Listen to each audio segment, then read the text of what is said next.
Suatu hari, aku online di salah satu channel chatting dengan seorang mahasiswi. Sebut saja, namanya Ica, 19 tahun.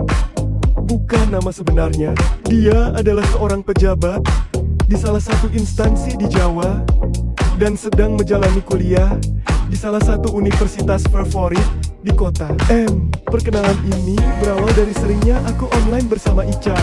Singkat cerita, suatu hari aku ada tugas dinas ke kota M, dan iseng-iseng aku hubungi dia melalui nomor HP yang sudah dia berikan sebelumnya. Dan dengan senang hati, dia mau ketemuan, asal dengan syarat dia bawa teman.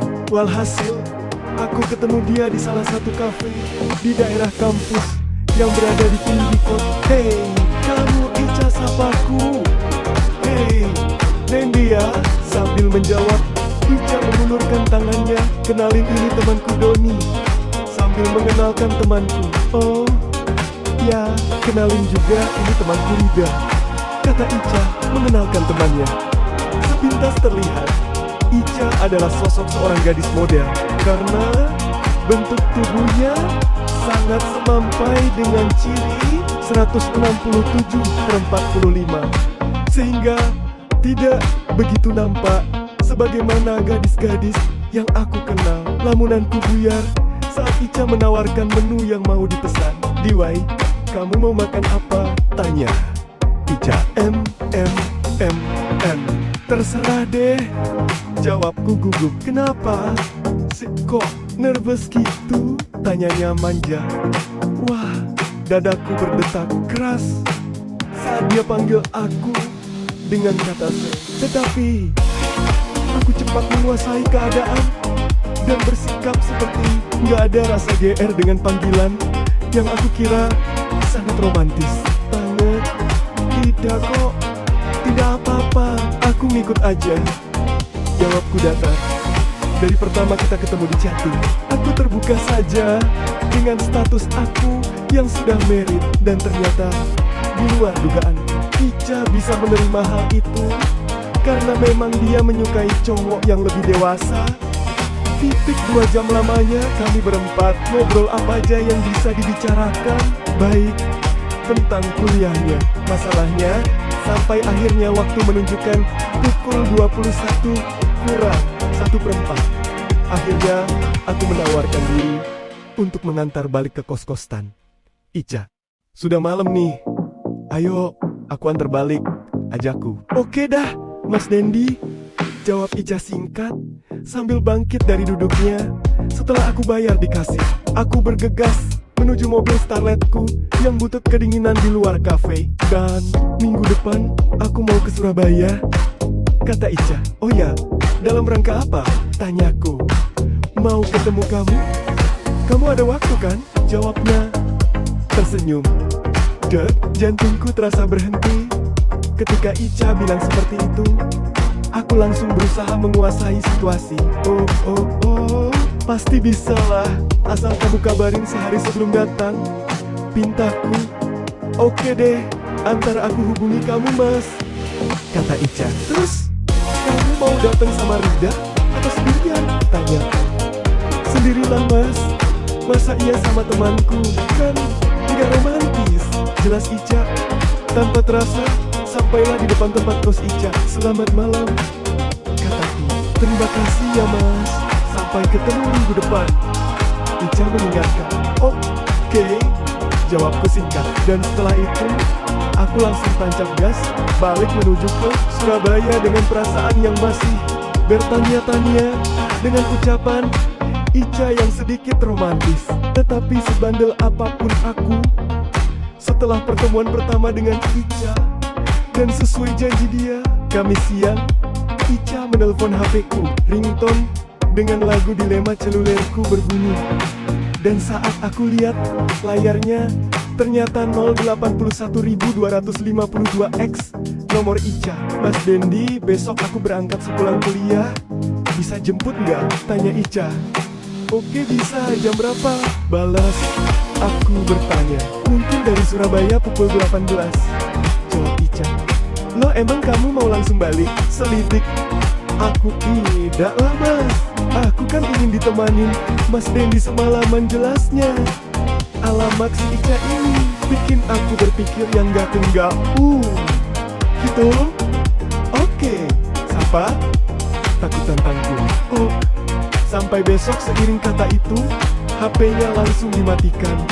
Setelah telepon off, aku langsung hubungi salah satu hotel di Surabaya yang menjadi tempat favorit aku. Dan kebetulan aku salah satu members di hotel tersebut, sehingga setiap saat aku bisa booking room dengan posisi open.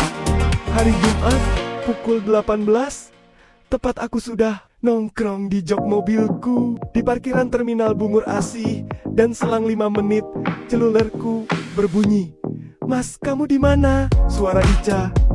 Aku sudah di parkiran terminal nih. Jelasku. Oke deh, aku ke situ. Jawab Ica. Dengan perasaan deg-degan, aku menunggu Ica nongol dari pintu keluar terminal. Dan dari jauh, aku lihat tubuh semampai yang agak kurusan berlenggak-lenggok seperti di catwalk. Setan bertanduk meniup pikiranku sepanjang Ica menuju mobilku. Hai Mas Dendi, apa kabar? Tanya Ica. Baik Ica, jawabku singkat. Sudah lama ya, Mas Dendi tunggunya. Ia membuka percakapan. Belum kok, Ica. Jawabku singkat. Tanpa panjang lebar, aku langsung menuju hotel yang sehari sebelumnya aku sudah booking. Dan parfum dengan aroma melati. Setan bertanduk semakin aktif mengetuk pikiran kotorku untuk sesampai di hotel. Aku langsung minta kunci dan menuju kamar lantai 2 nomor 222. Loh mas, kenapa kok booking yang 2 bed? Tanya Ica. Lo memangnya kenapa? Aku berlagak bengong. Ica pengennya yang 1 bed supaya bisa berduaan. Jawab Ica polos. Walaupun setan sudah pada meringis di atas kepalaku dan bilang yes, tetapi aku bersawah di depan Ica dan sedikit berkata bijak bagaikan orang tua. Ica, kita tidak untuk macam-macam kan di kamar ini? Balasku bertanya. Ya sudah deh mas, aku mau mandi dulu ya. Jawab Ica.